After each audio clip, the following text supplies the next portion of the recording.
Hello everyone, welcome back to Tales and Thrills. Today we re-diving headfirst into one of horror ES most anticipated comebacks. Final Destination, Bloodlines, 2025, a film that is not only reigniting one of the most terrifying franchises in horror history, but also reimagining it for a new generation.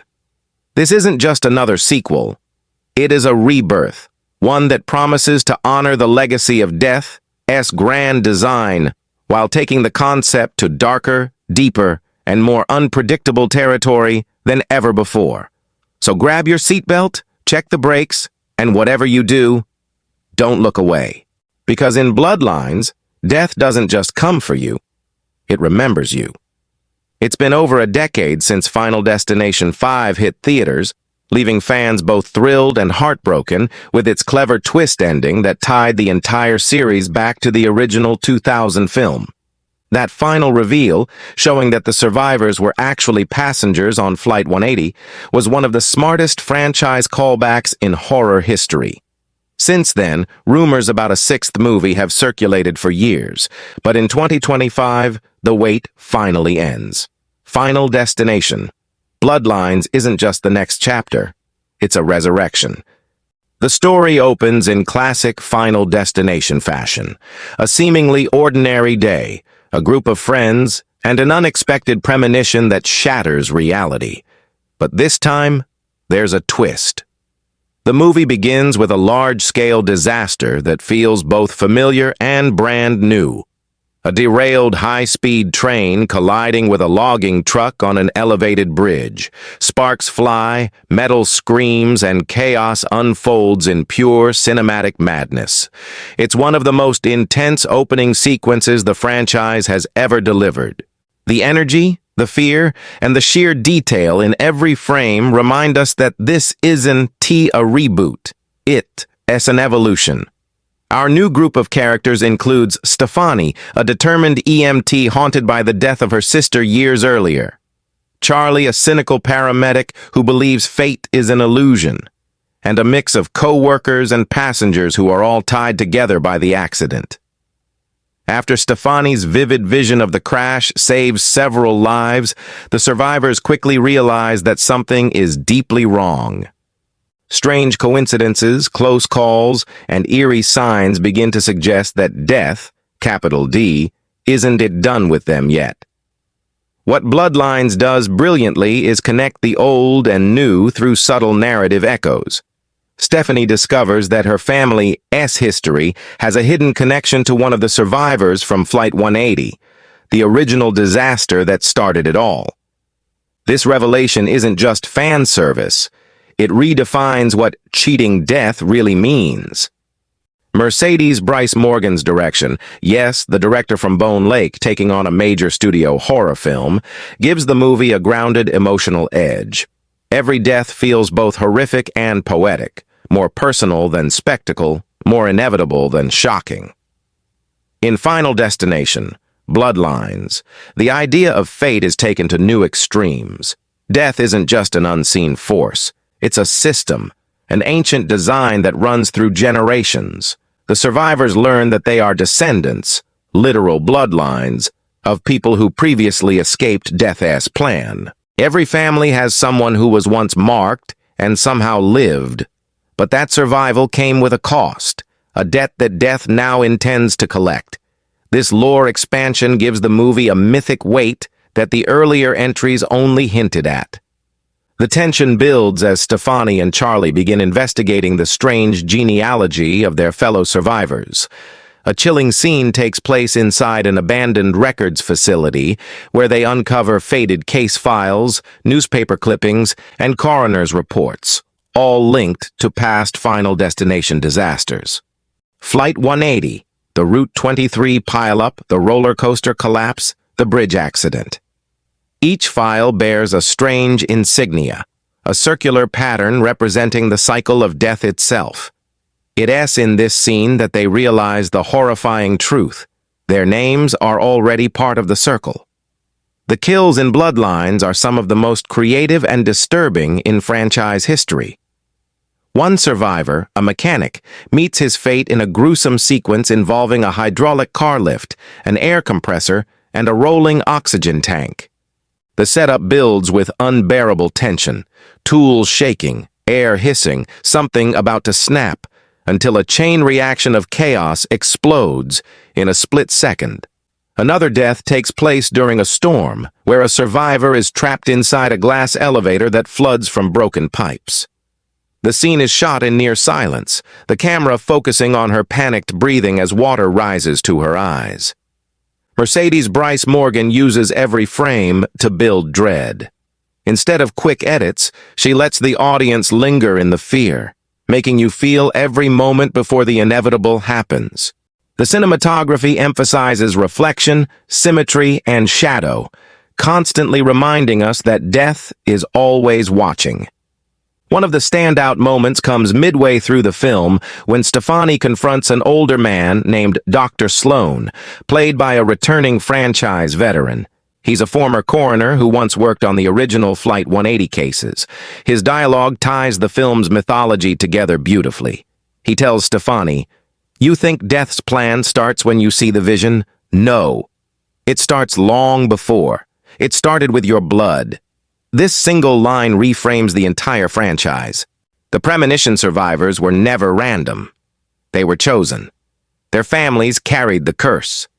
This realization sends Stefani into a spiral. She begins to question whether survival is even possible. If the curse runs in her blood, then maybe there's no escape at all.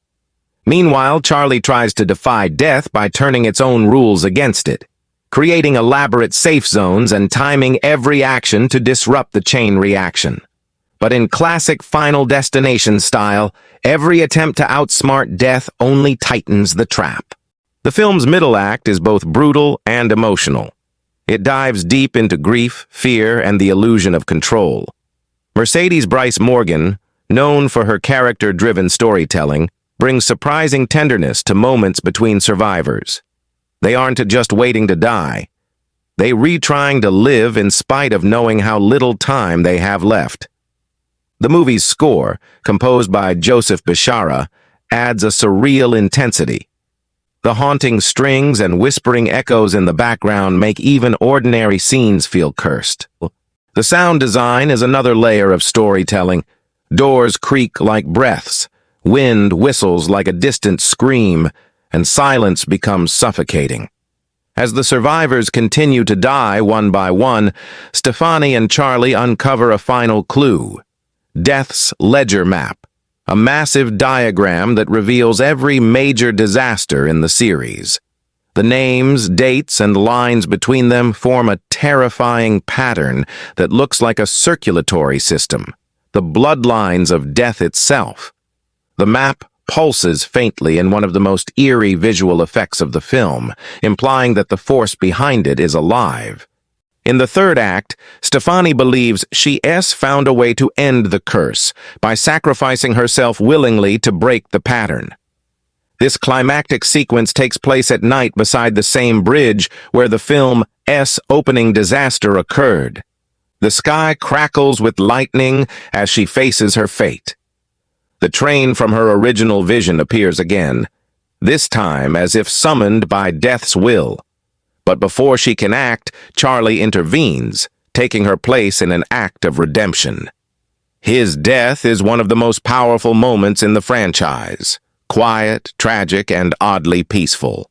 The final minutes of the movie bring everything full circle. Months later, Stefani visits the lake where her sister once drowned, a symbolic connection to the theme of blood and water that runs throughout the story. As she stares at her reflection, she notices faint ripples even though the air is still. The camera slowly zooms in, revealing her reflection smiling back at her, a different expression entirely. The screen cuts to black as a faint whisper echoes, "No one escapes forever." The credits roll with the haunting score swelling, but fans who stay for the post-credit scene are rewarded with a jaw-dropping reveal. A news report plays showing a new disaster, a massive plane explosion, echoing the original Flight 180. The reporter's voice says, Authorities confirm the plane was en route to Paris. The cycle has begun again. From a kill count perspective, Final Destination. Bloodlines delivers everything fans expect, and more.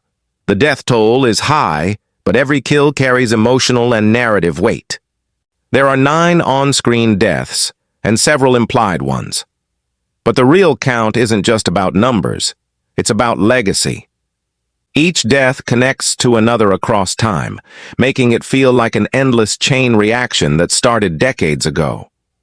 What makes Bloodlines stand out isn't just its kills, it's its heart. For the first time, the franchise explores the human side of surviving death. It asks, what happens to the people who live? That emotional depth turns this film into something beyond a horror spectacle. It's a meditation on inevitability, guilt, and the fragility of life. The performances are universally strong. Stefani, played by rising star Ana de la Reguera, delivers a raw and haunting portrayal of survivor's guilt. Charlie, played by Nicholas Hoult, brings dark humor and reluctant heroism to the mix. The supporting cast, including veteran horror icons in cameo roles, help blend nostalgia with freshness. Visually, Bloodlines feels like the most ambitious Final Destination yet. The death scenes are staged with surgical precision, the camera moving like death itself. Calm, methodical, and unstoppable. The practical effects are brutal but never gratuitous.